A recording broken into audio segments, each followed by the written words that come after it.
تو جو جھوٹوں کے مقابلے پہ کھڑا ہو وہی تو سچا ہوگا. توجہ. تو اب آؤ تمہیں منظر دکھاتا ہوں, میں جھوٹوں کو بھی دکھاتا ہوں, سچوں کو بھی دکھاتا ہوں. عرب میں ایک جگہ ہے نجران, جیسے ہندوستان میں ایک جگہ ہے کلکتہ, کولکاتہ, ممبئی, دلی, ویسے ہی عرب میں ایک جگہ ہے نجران. اس نجران میں عیسائی رہتے تھے, اور نجران کے کچھ عیسائی فادر جو کرسچینٹی کے ہیڈ ہوتے ہیں, وہ لوگ آئے میرے آقا سے بحث کرنے کے لیے, مناظرہ کرنے کے لیے. کس بات پر بحث؟ میری طرف دیکھنا جوانوں, یہاں وانی میری طرف. ابھی یہاں سب تو خوبصورت میں ہوں, ہاں سارے خوبصورت لوگ یہاں بیٹھے ہیں. وجہ ہے نا, علی پھٹکار زدہ چہرے والوں کا امام نہیں ہے.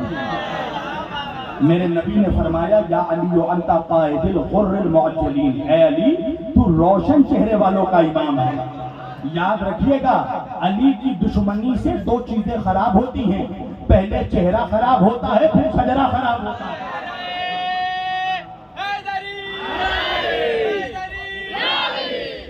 لہذا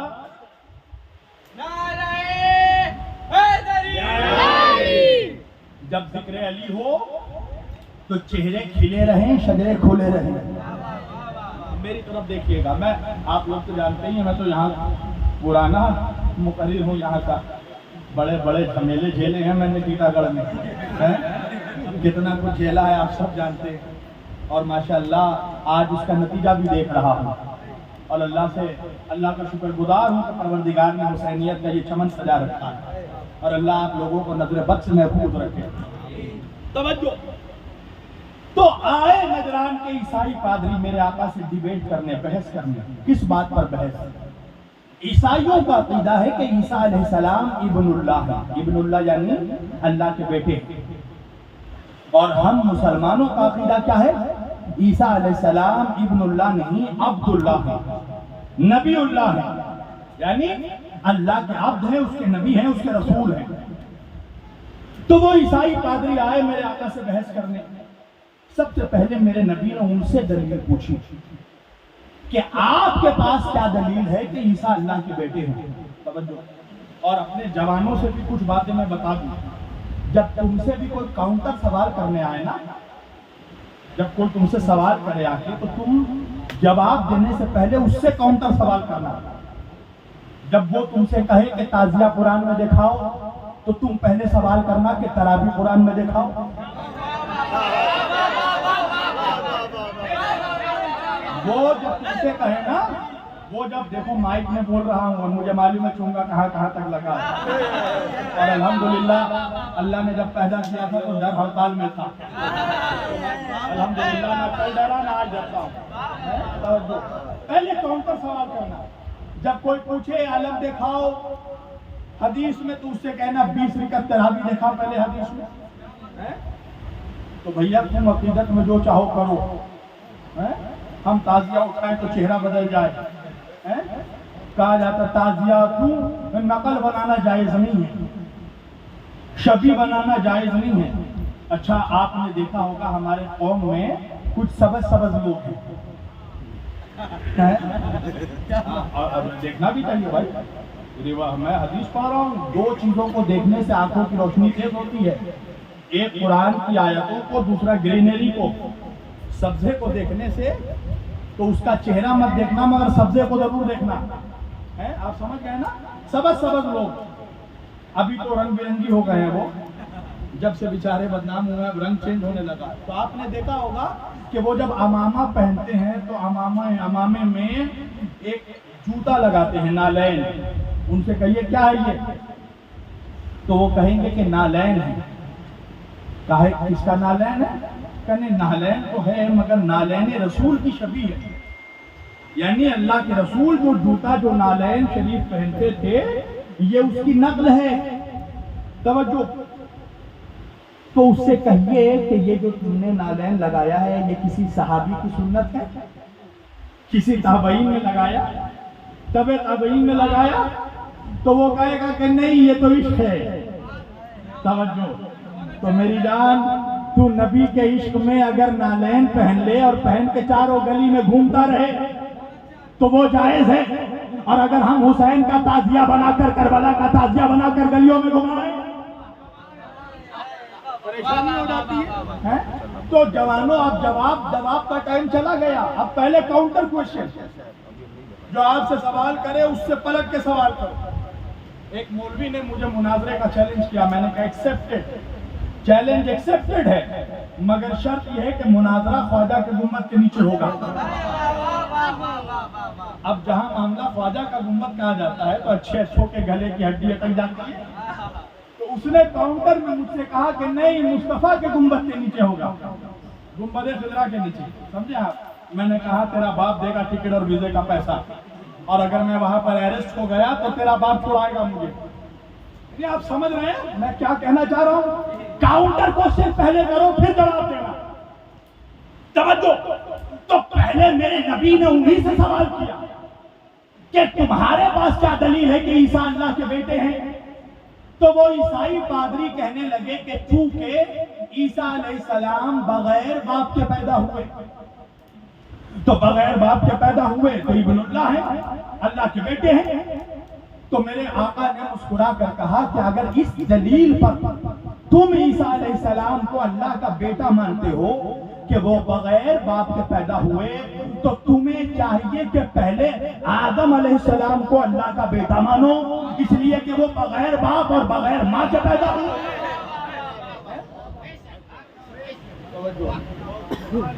اے بیٹا، یہ کسی مدرسے سے لائے ہو کیا چڑا کے؟ یہ کرنٹ مار رہا ہے میرے ہوش پہ، ہاں یہ جیسے ہی سچ رہا ہے یہ کرنٹ مار رہا ہے۔ توجہ، بہرحال چلیے، اب تو جو ہونا تھا وہ ہو گیا، اب اس کو ٹھیک کرنے میں جائیں گے تو پروگرام خراب ہو جائے گا۔ بہرحال آپ میری طرف دیکھتے رہیں اور اس کا اگلے بار سے خیال رکھیے گا۔ یہ میں خاص طور سے کہہ رہا ہوں سب کو، اچھے پروگرام کے لیے اچھا مائک سسٹم ہونا بہت ضروری ہے آج کے زمانے میں۔ ہاں، اس کو کوئی بھی بکرادی کر کے ڈینائی کرنے کی ضرورت نہیں، اس میں بھی کوئی علت پیش کر دے ایسا کچھ نہیں ہے۔ اچھے پروگرام کے لیے اچھے مائک کی ضرورت ہے۔ توجہ سے سن لیجیے اس چیز کو، اور بالکل بہترین سے آپ دیکھیے، جیسا کہتے ہیں نا وہ ہم جیسا جانور لاتے چارہ بھی ویسے ہی ہونا چاہیے۔ تو شیر کو اگر تم گھاس کھلاؤ گے تو کیا ہوگا؟ شیر کو آپ سمجھ رہے ہیں نا میں کیا کہنا چاہ رہا ہوں؟ اپنے معیار سے نیچے تو میں آنے سے رہا، شیر بھوکا ہوں مگر گھاس کو کھانے سے رہا۔ پوری توجہ کیجیے گا، میرے آقا نے کہا کہ تم آدم کو اللہ کا بیٹا کیوں نہیں مانتے؟ وہ تو بغیر باپ اور بغیر ماں کے پیدا ہوئے، مگر کہتے ہیں نا کہ جب انسان ضد پہ آ جائے، یعنی ضد پہ آ جائے کہ مجھ سے بڑا کوئی عالم نہیں اور جو میں مانتا ہوں وہی صحیح ہے، اس کی ہدایت کبھی نہیں ہو سکتی۔ مناظرے کا قانون ہے کہ دوسروں کی دلیل کو سنو، اور اگر اس کی دلیل پر دم ہے تو پھر اس کی دلیل کو مانو، بٹ حجتی مت کرو۔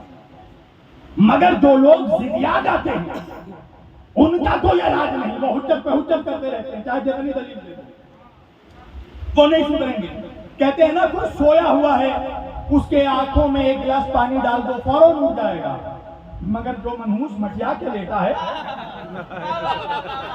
اس پہ پورا بالٹی ڈال دو وہ نہیں اٹھنے والا۔ تو وہ لوگ یہی تھے، مٹیا گئے، ضد میں آ گئے۔ میرے آقا دلیل پہ دلیل دے رہے ہیں، ماننے کو تیار نہیں۔ 3 روز تک بحث، ڈیبیٹ، مناظرہ چلتا رہا۔ میرے آقا نے توریت سے دلیل دی، زبور سے دلیل دی، انجیل سے دلیل دی، قرآن سے دلیل دی، عقل سے دلیل دی، مگر وہ ماننے کو تیار نہیں، بحث کیے جا رہا ہے۔ جب 3 دن گزر گیا تو اللہ کی قدرت کو جلال آیا، اللہ نے جبریل کو بھیجا، پھر قرآن کی آیت دے کر بھیجا، اور اللہ کہنے لگا اے میرے حبیب آپ اب ان سے اور بحث مت کیجیے، اب یہ اس قابل نہیں ہے کہ آپ ان سے بحث کریں، آپ انہیں دلیلوں پہ دلیل دیتے ہیں، یہ ماننے کو تیار نہیں، تو یا رسول اللہ میرے حبیب آپ ان سے بحث نہ کریں۔ تو میرے آقا نے کہا پروردگار تو کیا کروں؟ اللہ نے کہا میرے حبیب ان سے کہو بسم اللہ الرحمن الرحیم فقل تعالوا ندعو ابناءنا وابناءکم ونساءنا ونساءکم، وَأَنفُسَنَا وَأَنفُسَكُمْ ثُمَّ نَبْتَهِلْ فَنَجْعَلْ لَعْنَتَ اللَّهِ عَلَى الْكَاذِبِينَ۔ میرے حبیب اب آپ ان سے بحث مت کیجئے، بلکہ ان سے کہیے فقل تعالو نہ دو ابنانا وابناکم، لاؤ تم اپنی اولادوں کو، ہم اپنی اولادوں کو لاتے ہیں، لاؤ تم اپنے بچوں کو، ہم اپنے بچوں کو لاتے ہیں، وَالنِّسَانَا وَالنِّسَاءَكُمْ، لاؤ تم اپنی عورتوں کو، ہم اپنی عورتوں کو لاتے ہیں، وَأَنفُسَنَا وَأَنفُسَكُمْ، لاؤ تم اپنی جانوں کو، اپنے نفسوں کو، ہم اپنے جانوں کو لاتے ہیں، فَنَجْعَلْ لَعْنَتَ اللَّهِ عَلَى الْكَاذِبِينَ، اور جو جھوٹا ہوگا اس پر اللہ کی لعنت ہوگی۔ تو حضرت سعد ابن ابی وقاص فرماتے ہیں کہ جب بات بچوں کی آئی تو نبی نے کسی اور کے بچوں کو نہیں لیا، فقط علی کے 2 بچوں کو لے کر نکلے۔ پتا ہے نا کون بچے؟ امامین کریمین نیرین سبتین قبلتین حرمین سیدین حسن و حسین، حسنین کریمین نیرین شریفین قبلتین حرمین امامین، حسن و حسین کو لے کر نکلے۔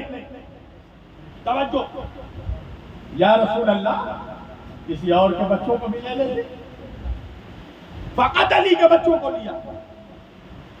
پھر آیت نے کہا وَالنِّسَانَا وَالنِّسَاءَكُمْ، لاؤ تم اپنی عورتوں کو، میری طرف دیکھنا جوانوں، چھوڑ دو جو ہو گیا میری طرف، وَالنِّسَانَا وَالنِّسَاءَكُمْ، لاؤ تم اپنی عورتوں کو، ہم اپنی عورتوں کو لاتے ہیں۔ آیت میں لفظ ہے نسانا، عورتوں کو، آیت میں بیٹی نہیں ہے، آیت یہ نہیں کہہ رہی ہے لاؤ تم اپنی بیٹیوں کو، ہم اپنی بیٹیوں کو لاتے ہیں، لاؤ اپنی بیویوں کو، ہم اپنی بیویوں کو لاتے ہیں، نہیں، آیت میں ہے عورتوں کو۔ عورت میں بیٹی بھی آ گئی، بہن بھی آ گئی، بیوی بھی آ گئی، ماں بھی آ گئی، اور آیت میں صیغہ ہے جمع کا نسانا، یعنی نبی کو اجازت ہے کئی عورتوں کو لے کر جا سکتے ہیں، مگر جب بات عورتوں کی آئی تو نبی نے کسی اور عورت کو نہیں لیا، صرف فاطمہ زہرا کو لے کر نکلے۔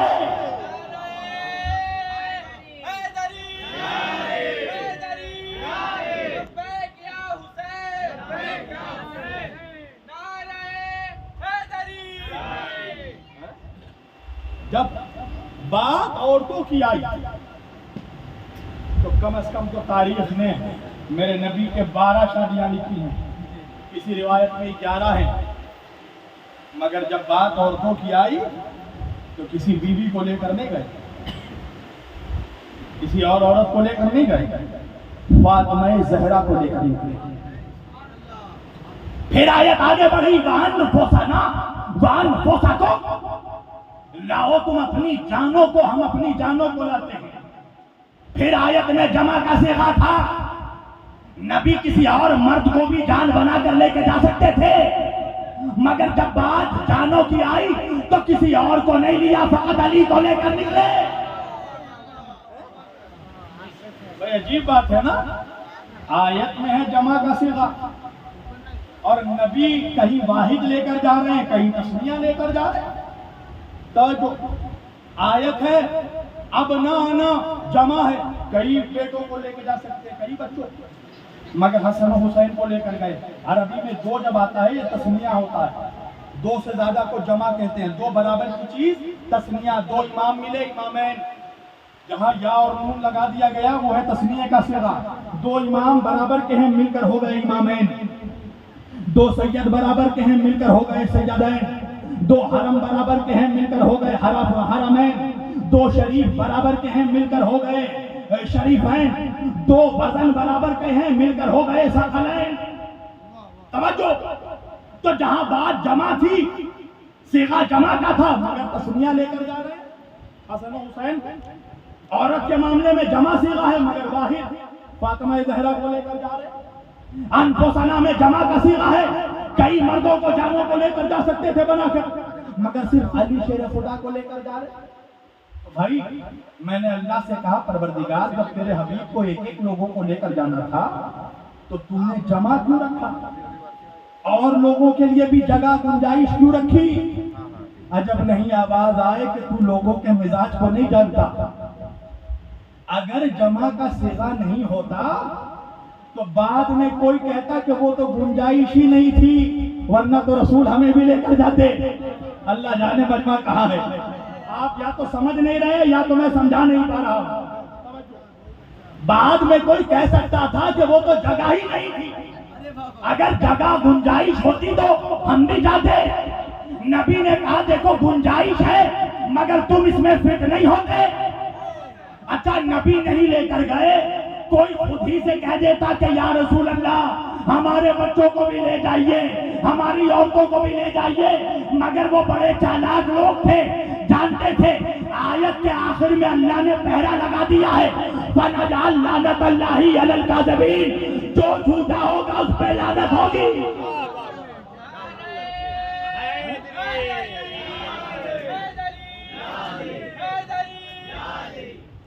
تو وہ جانتے تھے کہ پنجتن کے مقابلے پہ جو گیا وہ جھوٹا ہوگا.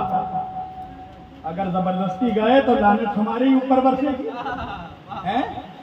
اس لیے کہ نبی کو ایسے سچوں کو لے کر جانا تھا کہ کائنات میں جن کے جیسا کوئی سچا نہ ہو. اب آؤ, لوگ پوچھتے ہیں نا پنجتن کون ہے, آپ تمہیں سمجھاتا ہوں پنجتن کون ہے. نبی نکلے اکیلے گھر سے, ایک تن. نبی کے ساتھ علی نکلے ہوئے 2 تن, علی کے ساتھ فاطمہ نکلی ہوئے 3 تن, فاطمہ کے ساتھ حسن نکلے 4 تن, حسن کے ساتھ حسین نکلے 5 تن. بیدم یہی تو 5 ہے مقصود کائنات. خیر النساء حسین و حسن مصطفیٰ علی. اب آؤ سمجھاتا ہوں اہل بیت میں علی کیسے. حضرت سعد ابن ابی وقاص رضی اللہ تعالیٰ عنہ فرماتے ہیں کہ جب نبی اپنے ساتھ علی, فاطمہ, حسن و حسین کو لے کر نکلے تو نبی نے اپنی کالی کملی, کالی چادر. اچھا یہ بھی عجیب بات ہے, منحوس کہتا ہے کالا کپڑا پہننا بدعت ہے, اور خود ہی کہے گا کہ ہم کالی کملی والے کے امتی ہیں.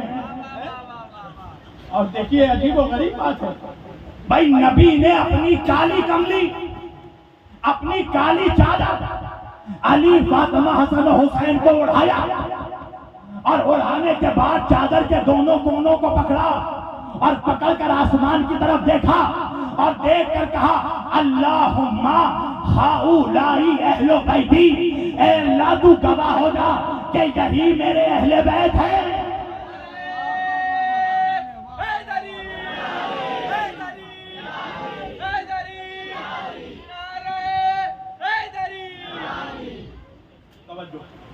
یہی میرے اہل بیت ہیں. اور میرے آقا جب لے کر جانے لگے اللہم ہؤلاء اہل بیت, پروردگار گواہ ہوتا یہ میرے اہل بیت ہیں. اور یہ کہہ کر جب نبی جانے لگے میدان مباہلہ میں تو روایتوں میں یہ جملے لکھے ہیں کہ جو عیسائی پادری تھے وہ سرنڈر ہو گئے. ان پادریوں نے کہا کہ اب ہم ان سے اور بحث نہیں کریں گے, اب ان سے اور ڈیبیٹ نہیں کریں گے. تو ان کے جو شاگرد تھے, چیلے تھے, اچھا کبھی چیلوں کے اکسانے میں بھی استاد اکسا جاتا ہے, یہ بھی ایک میٹر ہے, سمجھ رہے ہیں, کہیں مرید خراب نہ ہو جائے, یہ ایسا بھی ہوتا ہے, توجہ کیجیے گا. تو شاگرد کہنے لگے کہ اب تک تو خوب بحث کر رہے تھے, مسلمانوں کے رسول توریت, زبور, انجیل, قرآن, عقل, ہر شے سے دلیل دے رہے تھے, تم دلیل ماننے کو تیار نہیں تھے, اور آج کیا ہو گیا کہ مباہلہ ہونے سے پہلے ہی پیچھے ہٹ گئے. اچھا آپ کو یہ بھی سمجھا دوں کہ مباہلہ کہتے کس کو ہیں, مباہلے کا کنسپٹ کیا ہے یہ بھی سمجھا دوں. 24 ذی الحج جو کل گزری ہے,